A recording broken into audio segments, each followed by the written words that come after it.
Hello दोस्तों, कैसे हैं आप सभी। मैं अंशुल तिवारी, आपका अपना नीट काउंसलर। आज बात करेंगे सीएमसी वेलोर को लेकर के।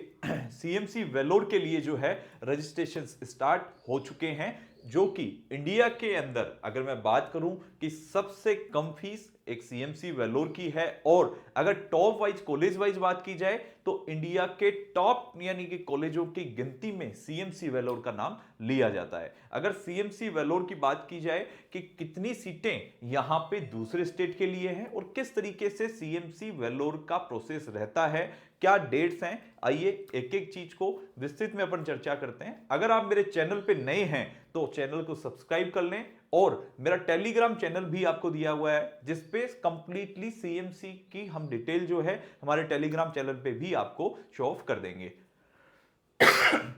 आइए जानते हैं सबसे पहले सीएमसी वेलोर के बारे में। सीएमसी वेलोर जो है वो इंडिया के टॉप 3 कॉलेजों में आता है। मतलब एम्स दिल्ली के बाद में अगर किसी का नाम लिया जाता है तो सीएमसी वेलोर का लिया जाता है। पूरे इंडिया में मात्र 2 सीटें इसके लिए दूसरे स्टेट के बच्चों के लिए रजिस्टर्ड है, जो कि दूसरे स्टेट्स के आते हैं, जैसे राजस्थान के हो सकते हैं, अपने हरियाणा से हो सकते हैं, या कोई भी ऐसा स्टेट जहां से दूसरे स्टेट के बच्चे हैं, वो मात्र 2 सीटों के लिए ही वहां पे अप्लाई कर सकते हैं।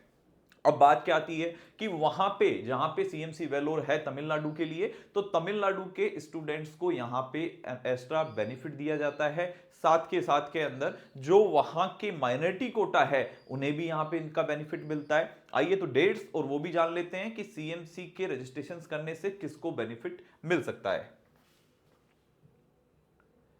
अगर मैं बात करूं डेट्स को लेकर के कि सीएमसी का आपको एप्लीकेशन कैसे अप्लाई करना है, किस तरीके से आपको प्रोसेस रहेगा, तो वो भी स्टेप बाय स्टेप हम आपको यहां पे इस वीडियो में बताएंगे। सबसे पहले तो admission.cmcvelo.ac.in ये इसकी साइट है जहां पे जाकर के सीएमसी के लिए आप अप्लाई कर सकते हैं। सीएमसी वेलोर के साथ साथ में जो स्टूडेंट कंफ्यूज्ड हैं कि सीएमसी लुधियाना के लिए भी क्या यहीं से रजिस्ट्रेशन होगा, तो सीएमसी लुधियाना के लिए रजिस्ट्रेशन यहां से नहीं होगा। वो जिस दिन यानी कि पंजाब के रजिस्ट्रेशन ओपन होते हैं तब आपको सीएमसी लुधियाना के लिए रजिस्ट्रेशन करना रहता है। आइए जान लेते हैं डेट्स के बारे में। 11 फरवरी से एक तो इसका ऑनलाइन एप्लीकेशन स्टार्ट हो जाएगा। 11 फरवरी से लेकर के लास्ट डेट सबमिशन 28 मार्च तक के लिए इन्होंने एक अच्छा खासा टाइम अपने को दिया है। Last day for submission of supporting document जो अपलोड करने हैं वो आपको क्या क्या करने हैं वो भी मैं आपको डिटेल में बता दूंगा।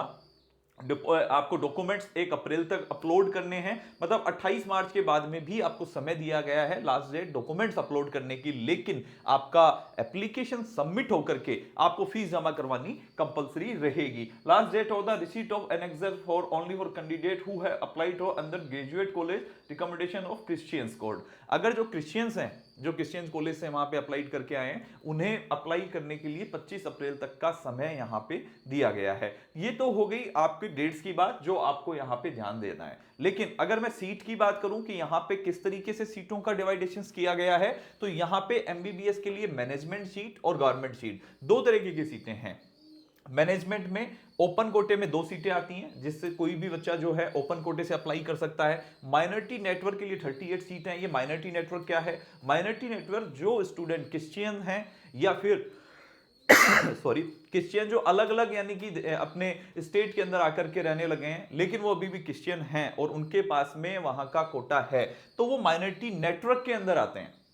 चर्च के थ्रू उनको वहां का एक वो मिलता है डिप्रेशन कोटा जिसको बोलते हैं, उसके थ्रू वो वहां पे अप्लाई इसको कर सकते हैं। सीएमसी वेलोर का स्टाफ कोटा है, जो वहां पे वर्किंग कर रहे हैं उन स्टाफ को भी वहां पे 10 जो सीटें हैं वो रिजर्व करके दी गई हैं। अगर बात की जाए गवर्नमेंट सीट्स को लेकर के, तो जो तमिलनाडु स्टेट के जो स्टूडेंट हैं, जो तमिलनाडु के अंदर यानी रहते हैं, ऐसे स्टूडेंट को अलग से वहां पे गवर्नमेंट का कोटा दिया गया है, जिसकी नाम मात्र की जो फीस है वो स्टूडेंट की वहां पे लगती है। अगर 20% सीट क्रिश्चियन माइनॉरिटी कोटा में चली जाती है और उसके अलावा 30% जो सीट है गवर्नमेंट कोटा में, जिसका एडमिशन प्रोसेस पूरा आपको गवर्नमेंट के वाइज करना पड़ता है। अब बात ये होती है इसको भरने के बाद भी आपको एक और फॉर्म भरना पड़ेगा। वो क्या होगा? वो जब जिस दिन तमिलनाडु अपनी काउंसलिंग स्टार्ट कर देगा तब आपको ये वापस से एक तमिलनाडु के लिए आपको अप्लाई करना रहेगा। तो थोड़ा ये कॉम्प्लिकेटेड है कि सीएमसी ओनली फॉर सीएमसी के करने से आपका वहां पे ऐसा नहीं है कि रजिस्ट्रेशन हो गया है।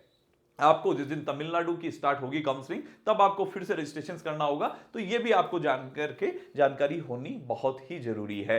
काउंसलिंग की जो प्रोसेस है वो थोड़ा सा लेंथी है, इस चीज को लेकर के ध्यान में रखें। अगर आप हमसे जुड़ना चाहते हैं, काउंसलिंग के कंप्लीटली हेल्प प्रोवाइड कराते हैं, जिसमें हमारी टीम आपको डेडिकेटेड काउंसलर प्रोवाइड करवाते हैं, जिससे आपको वो step by step completely last तक प्रोवाइड आपको जो है कॉलेज दिलाने तक के काम में वो मदद करते हैं। इसी के साथ में अगर आपकी कोई क्वेरी है तो आप मुझे व्हाट्सएप के थ्रू मैसेज कर सकते हैं, टेलीग्राम चैनल के ऊपर आप हमें ज्वाइन कर सकते हैं, जिससे आपको रेगुलर हमारे एक एक अपडेट वहां पे मिलते रहेंगे। धन्यवाद।